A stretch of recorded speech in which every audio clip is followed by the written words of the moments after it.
for another book review, everybody. Yet another Anne Rice book review. Today we are talking about Merrick. This is the next mainline entry in the Vampire Chronicles. If you include the New Tales of the Vampire Chronicles, this is actually book number 9 in the series. And it is the first book that intermingles both Anne Rice's Vampires and Witches into one book, and is definitely not going to be the last book to do so. The title character herself, Merrick, is a witch of the Mayfair family. If you've read the Mayfair Chronicles, any of the books in that trilogy, then you already have some degree of familiarity with the Mayfairs themselves. The book itself is told from the perspective of David Talbot, who I love in general as a character. He approaches Merrick on behalf of Louis because Louis wants to see the ghost of Claudia, and David knows that Merrick, as a witch, is potentially capable of summoning Claudia's ghost. So he asks Merrick to meet him at a cafe or restaurant, and they talk it out. That isn't a spoiler because it occurs in the first chapter or so of the book. As you might expect from a lot of books in the Vampire Chronicles up to this point, the main purpose of this book is for you to know the background story, the history of the title character. So you learn about Merrick Mayfair, how she grew up, you learn more about the Mayfair family in general, or at least the portion of the Mayfair family that Merrick comes from. There is a differentiation because the Mayfair family is so huge and spans a great deal of not only the United States, but I think other places as well. Merrick comes from the black side of the Mayfair family, and I'm talking about in terms of race here. She specifically differentiates between the white Mayfairs and the black Mayfairs. And Merrick herself is a black woman who is white passing. Okay?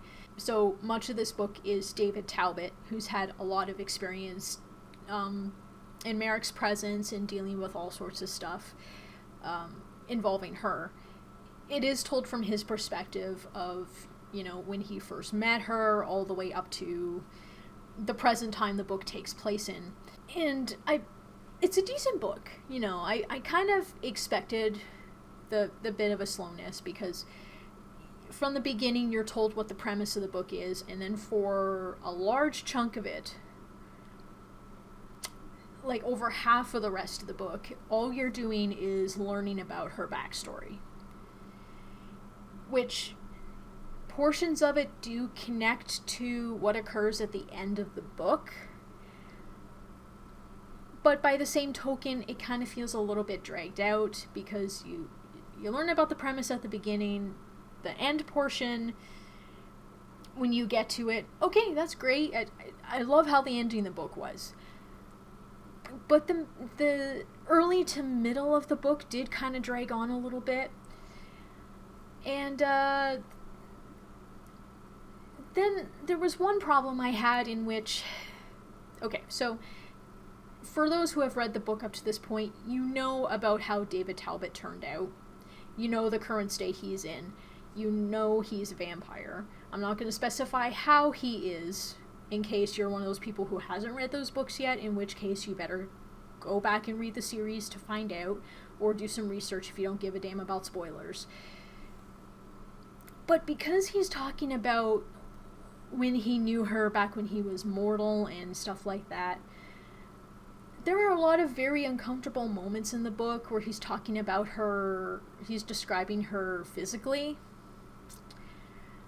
And this is through the male gaze, so I can let it slide to a point in which he talks about her chest a lot. But where I draw the line with that is the very first time he talks about it is when she's 14 years old. Talking about the boobs of a 14-year-old girl. What the actual fuck is that? If you're a man, be honest with me here in the comments, okay? Do you quite literally objectify teenage girls like that?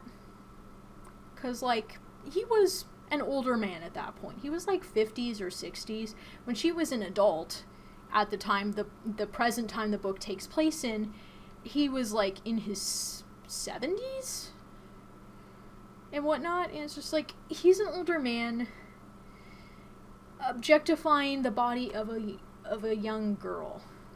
Now, because I don't mind learning about Merrick's backstory, especially with what happens to her towards the end of the book. But I did feel the book went on a little bit long in some cases. Especially since, you know, Anne Rice's vampires have a thing of wanting to hear words, hear stories from people. They really... Is it that they can't stand silence or something? Do they live in too much silence that they can't stand silence? I don't know. I kind of hope she has a role later on in the books. It's been a while, so I can't remember. But, like, was it really important for us to know about her? I really want to know if it's really just for the sake of throwing the witches in there, just because, or if there's actually a role she has later on. I'll find out soon enough, either way. It just doesn't seem necessary to me. Correct me if I'm wrong. Overall, the book isn't bad. Aside from the stuff that I've already mentioned, it's relatively decent, written the same way as a lot of Anne Rice's other books. So, yeah, it's a decent, I consider it a 3-star book. It's average.